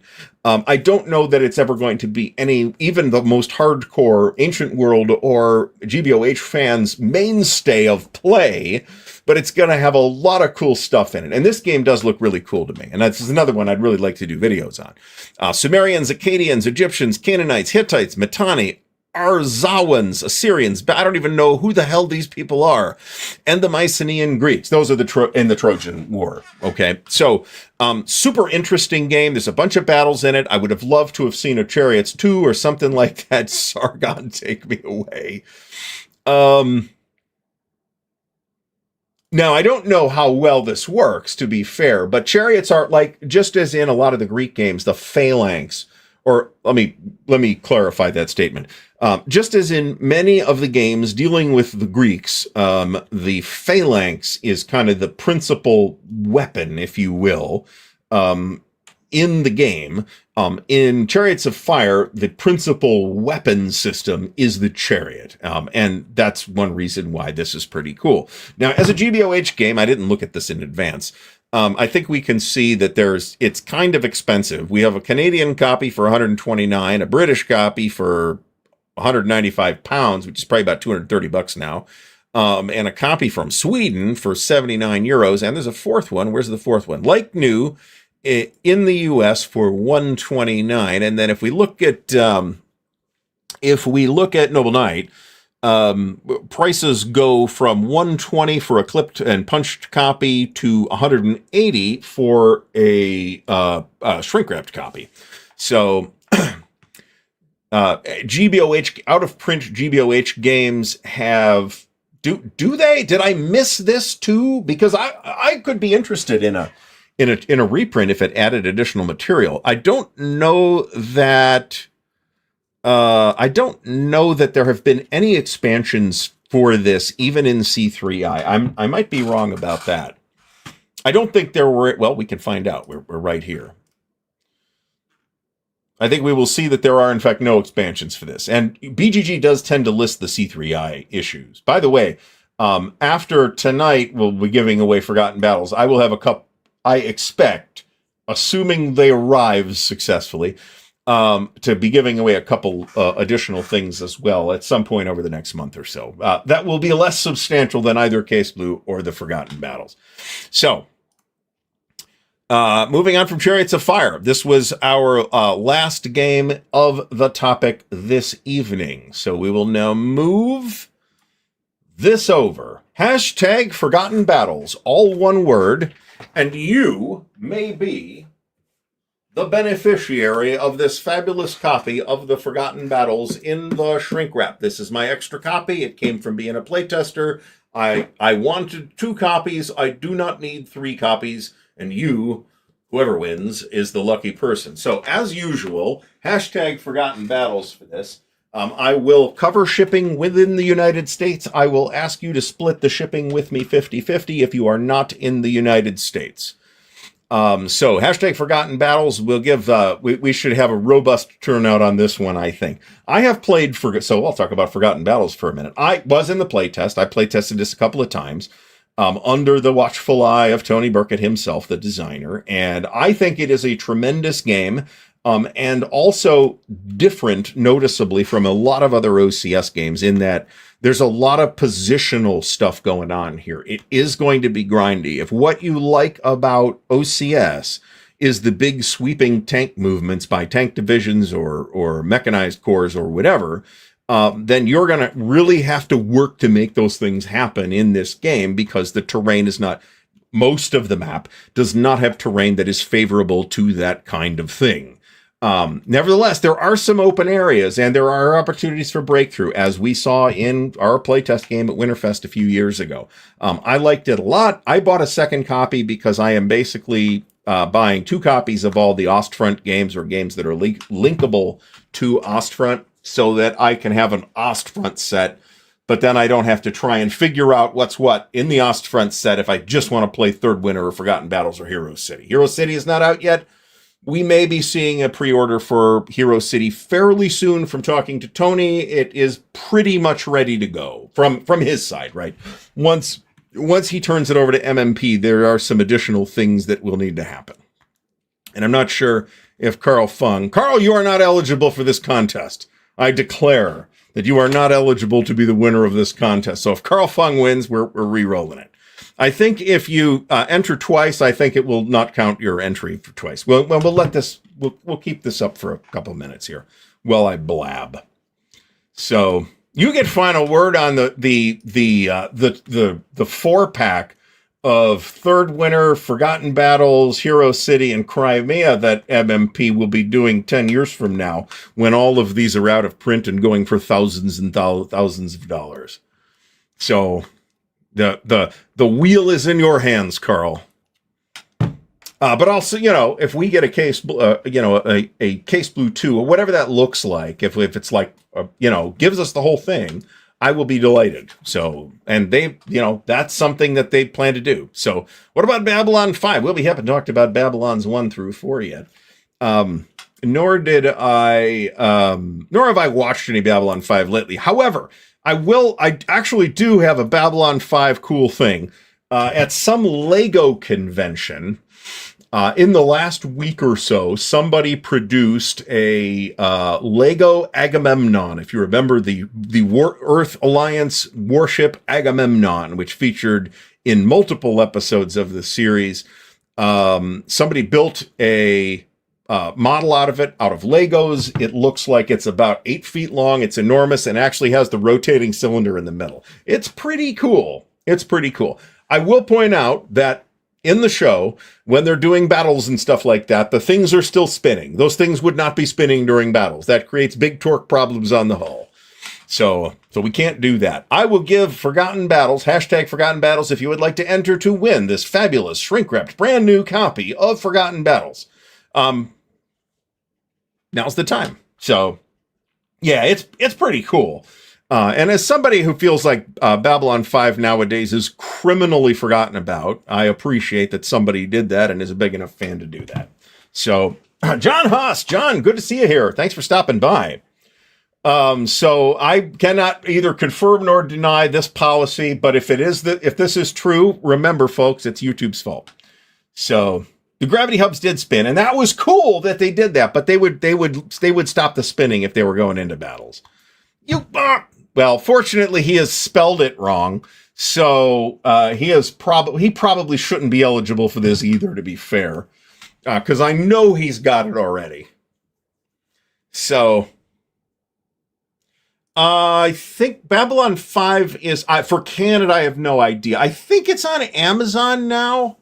I did not I watched like one episode of Crusade. It was just not on as I did that. So if you are the winner of Forgotten Battles, and we'll be doing the drawing in just a second here, you are going to contact me. My email address is in the ticker. It's ardwulfslair@gmail.com. Again, it's in the ticker. You are to email me with your address, actual shipping address, and actual name to ship to, because I've had stuff get returned because I can't ship to, Haywood Jablomi, and have it necessarily get there. Usually it will regardless, because they really are only looking at the address. But I've had stuff returned for being the wrong name, so we're not going to deal with that again either. So, all right. And Sotal says it's on Amazon, which is cool. Like I said, Crusade was not well regarded. So it was on Max for a while too, for some reason. So, well, he forgot how to spell the Forgotten Battles. That's why. That's why it's forgotten, because nobody can spell it correctly. So,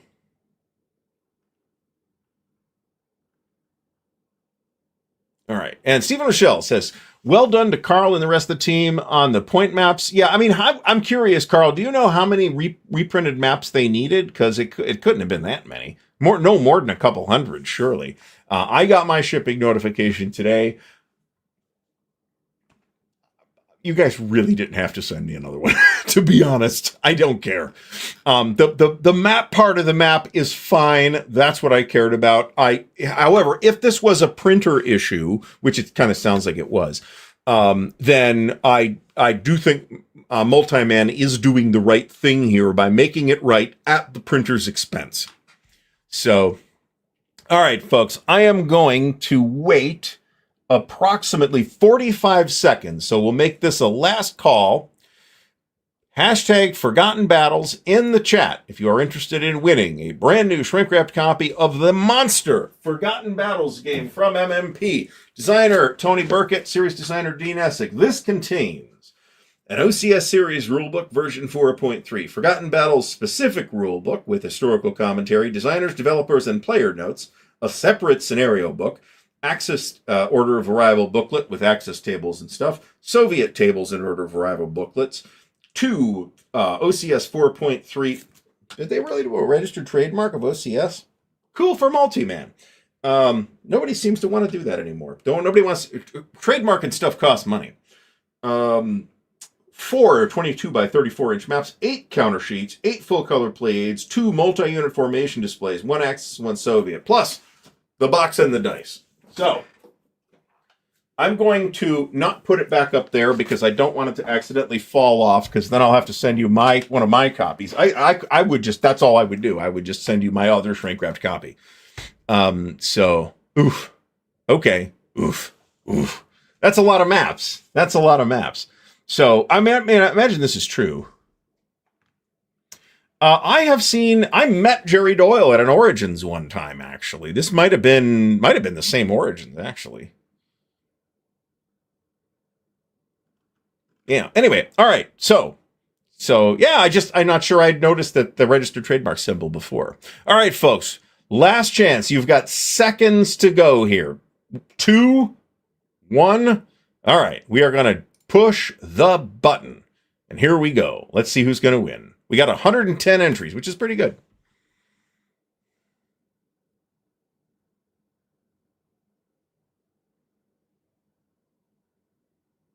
Mr. Jeff Beeler, you're going to have to help me pay for the shipping to Canada, but it's okay. There's no Canadians in this game, though. So big congrats to Jeff Beeler for winning this fabulous shrink-wrapped copy of the Forgotten Battles, courtesy of Multiman Publishing and designer Tony Burkett, who Tony made sure I got a playtest credit for this.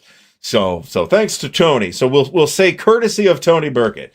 And the Case Blue giveaway in a couple of weeks will be courtesy of our good friends at Noble Knight Games. So big congrats to Jeff Beeler. Jeff, I probably have your address already, but send it to me again so I can run the numbers and tell you what your share of the shipping will be. It'll probably be somewhere between $20 and $25. That is a guess. We will see. It is a large box, and I will ship it in a way such that it is protected. So it's not going to create huge problems. I mean, I could just get a boat and go to Canada and just float across the lake. I got buddies that live back in Avon Lake where I grew up. That's right on Lake Erie, and just shoot over to Canada. I don't know if those boats will make it, to be honest. It's a pretty small boat. That was a big thing where I grew up. So yeah. Well, we'll see. Not everybody's lucky enough to have a copy of Case Blue. So I'll put it in a giant bottle. It'll have to be like a big carboy, and we'll float it across the lake to Canada.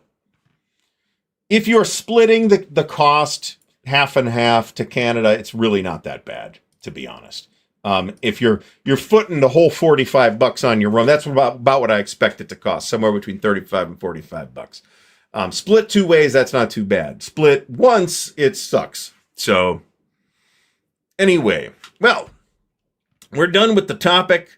I am free to answer any questions that anybody might have. I will observe, once again, that we are, in fact, at 100% on the campaign for Case Blue, and once it arrives, we will be giving it away.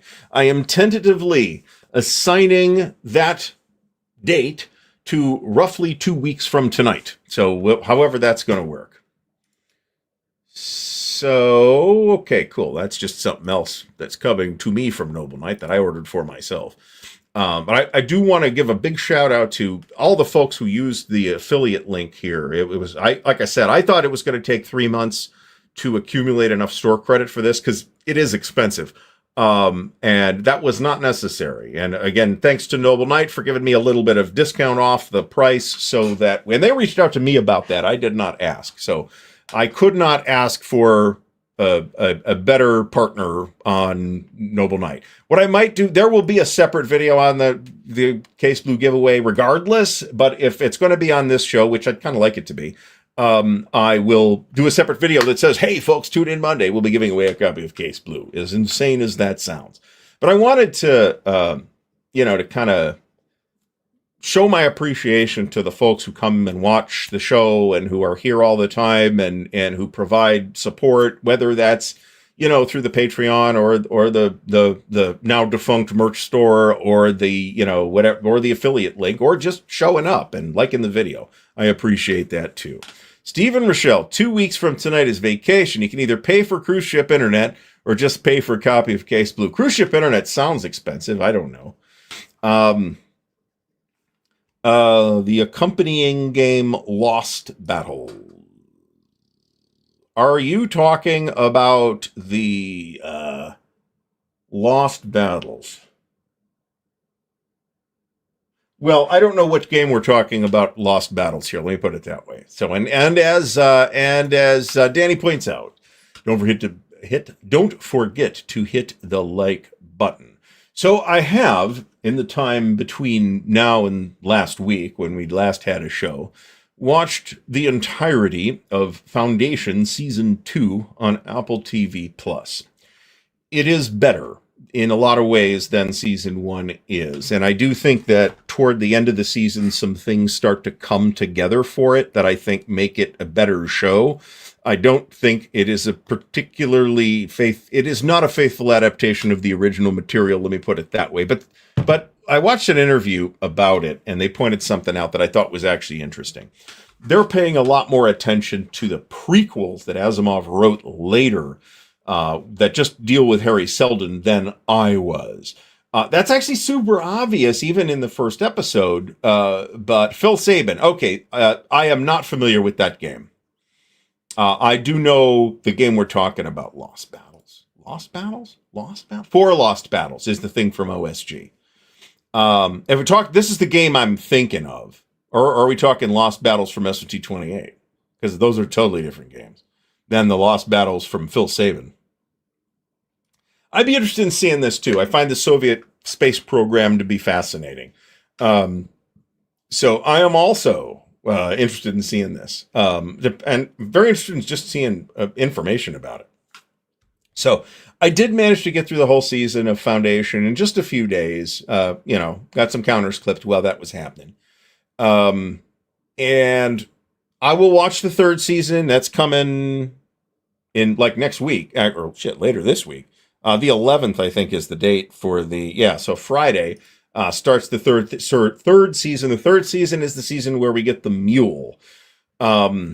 Which, if you read the original material, that's probably the best part of the original trilogy, is the stuff dealing with the mule in the second half of Foundation and Empire.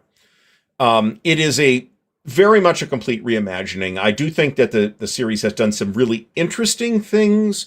One of the things that I find fascinating about how they did it, and it'd be interesting to contrast this with how Dune has been handled too. Both Dune and Foundation are science fiction stories that take place a long time in the future, like 10, 20, 30,000 years in the future. There's an official timeline that doesn't 100% line up with the books for Foundation that suggests that that's about 24,000 years from now. Dune is famously the year 10,191, but that's like 10,000 years after our calendar too, because that's that's like the Spacing Guild calendar. So, That's not bad if with Crusade 2, and I'd be interested in seeing Crusade, but my hopes are not high. So it was okay. It was okay. There are still things that I really think, wow, I'm not seeing how this makes story sense, that like happen in season 2. I don't really want to give you the spoiler, but on the other hand, we're mostly oldsters, right? And this is a character, Hober Mallow is a character from the first of the original Foundation trilogy. And something happens with Hober Mallow before the character's even introduced, where the character is mentioned or name dropped. And I'm looking at it and I'm like, wow, this is fucking stupid. And then like later on in like the last or second to last episode, they kind of backtrack to that, and then it kind of makes sense. And there's a couple other elements in there that happens with too. I think my big issue with the adaptation in general is that for me, the parts of the Foundation books that I have the most fondness for are the original trilogy, because those are the ones I read when I was a kid. I didn't start reading it. Frankly, I don't think Asimov started publishing the prequels until I was in my 20s, as I recall. So those prequel, or the sequels for that matter, because there's 2 sequels, 2 direct sequels, and I think 2 prequels. Something like that.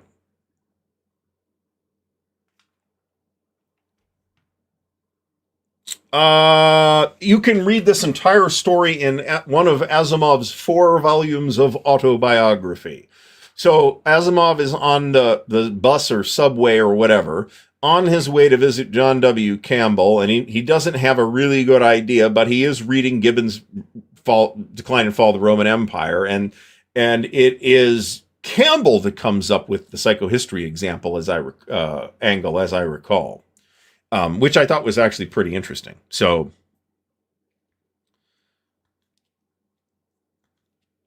yeah, that's basically what it was. Now Asimov felt like, well, because it's kind of the plot itself is a deterministic plot. There is a plan, the Selden plan, that is supposed to bring about the Second Empire and shorten the interregnum from 30,000 years to about 1,000 years. And Asimov felt like that removed the tension from his story, so he really struggled to advance that story further. Once past Foundation and Earth is the last book in the internal timeline. And then he did 1 or 2 prequels. And then, of course, there's the second Foundation trilogy.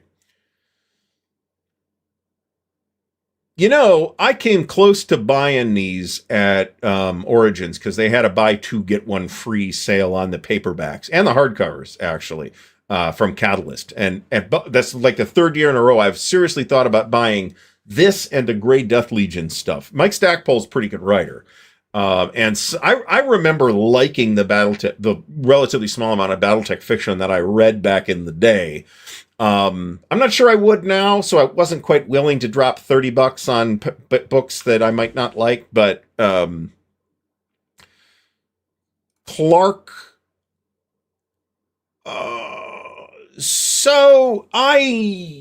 Agri Day asks this: Arthur C. Clarke a better writer than Asimov? I was a bigger Asimov fan growing up, I can tell you that. I do think that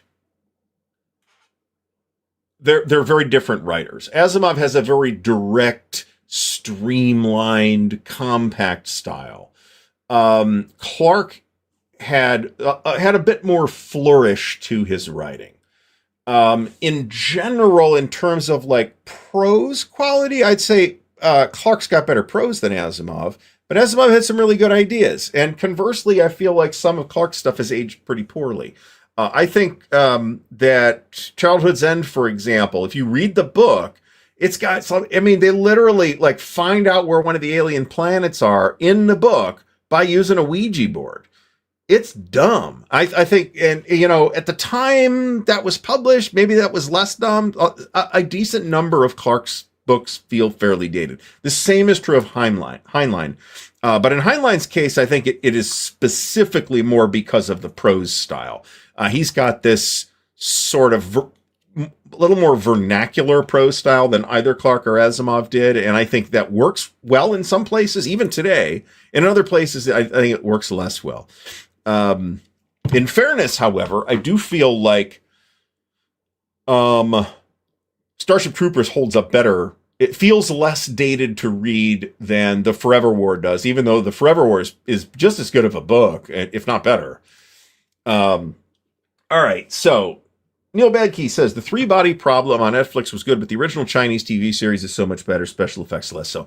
I enjoyed the first season of the Netflix three-body problem. I have watched like one episode of the Chinese series, which is on Amazon, or at least it was. I didn't get very far in the Chinese one, let me put it that way. But I liked the one from Netflix. And apparently there was a question about whether it was going to get reviewed or not, renewed or not, but it is in fact going to get renewed, or has been renewed, I should say, and we'll get at least a second season out of it. It didn't do that well, for reasons that aren't necessarily completely clear to me. All right, Brant says you could do the whole series of Grey Death Legion books, and that's 4 to 5 seasons. Yeah, sure, there you go. James Whitmer asks, is it necessary to read any of the prequels, or can one get enough by only reading the trilogy? Assuming we are talking about the Foundation trilogy here, I would strongly suggest reading the original trilogy first. And then you can read the two sequels, Foundation's Edge and Foundation and Empire, if you want. Foundation's Edge is decent. Foundation Empire has some cool stuff in it. But it would be fair to say that there's kind of a Deus Ex Machina in Foundation and Earth. And that is then carried over into the prequels, the same Deus Ex Machina. The Deus Ex Machina in this case is an actual character. And the prequels are good, but they're like Harry Seldon's personal story, right? So you're not getting much Foundation. You've got, you're hearing a lot of Harry Seldon getting in adventures and stuff. So I thought about it. I seriously thought about it. Don't worry, they'll have them next year too. All right, I am way behind on the chat now. Heavy Gear. I never played Heavy Gear. I did have the rulebook at one point. He absolutely right. He did appear in advertisements, print advertisements, of course. I do think that Asimov... I'm not sure that Asimov was at his best writing novel-length material. Let me put it that way. I do think that Clarke's had some really good short stories, too, though. Really good short stories. The Star is an obvious example. The Sentinel that 2001 was originally based on is an excellent short story. There's 9 Billion Names of God. That's a good one, too. It's a bit mystical, but, I can live with it. Moon is a Harsh Mistress was like the only major Heinlein non-juvenile that I hadn't read until last year. I did read it last year, and I thought it was pretty good. I thought it was dated in exactly the same way I expected a Heinlein novel to be. But it clearly showed that Heinlein did some legwork in terms of researching revolutions and how revolutions actually operate, which I did appreciate. So I'm not surprised by that, but I appreciated that it was a book that Heinlein put significant effort into writing. I like a lot of Niven. I think Niven might be better at shorter lengths too. A lot of the juveniles hold up a lot better than you would think they would. I will agree with that.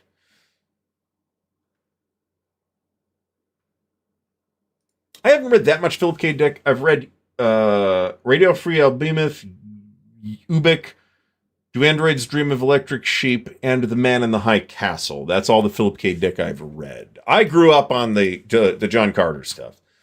So I have a tremendous amount of fondness for that. I really need to read some Philip K. Dick. I have read the Gap series by Stephen Donaldson. So Donaldson is best known as a fantasy writer, as the author of the now 3 Thomas Covenant trilogies, or series. I'm not actually sure that the last one is a trilogy. It might not be. The The Gap is interesting. I read all 5 books. The first book is kind of like this prologue that could have easily been slipped in. It's much shorter than the rest of the books. It's got some, let's just say that today we would put content warnings on those books if I were doing a review of the books. But I thought they were interesting. They had some interesting ideas. They had compelling characters. I read, the fact that I read all 5 of them should tell you that they weren't that bad.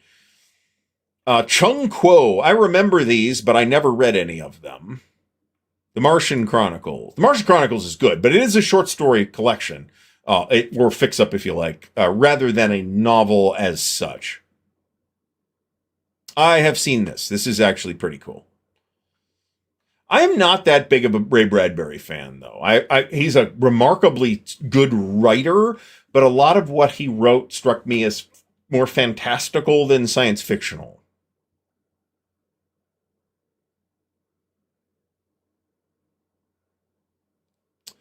The series takes I will tell you, I have not seen the entire series. I've seen season 1. The Man on the High Castle series is on Amazon. It has concluded now. I think there's 4 seasons or maybe 5, something like that. And what I saw of it was very good. It's also very heavy. The book is there are some ideas in the book that the show develops more fully. Let me put it that way.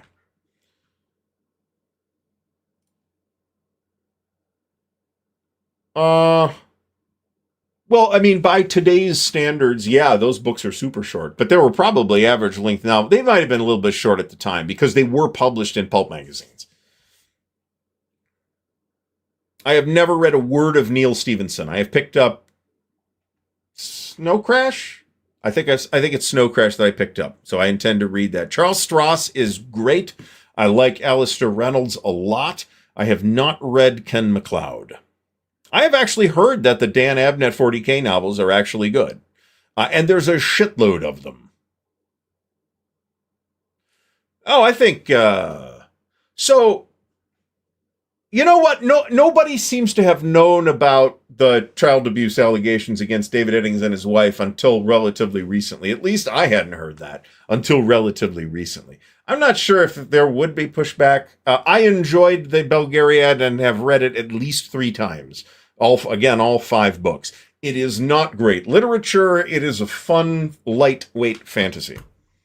So, all right, this is effectively correct.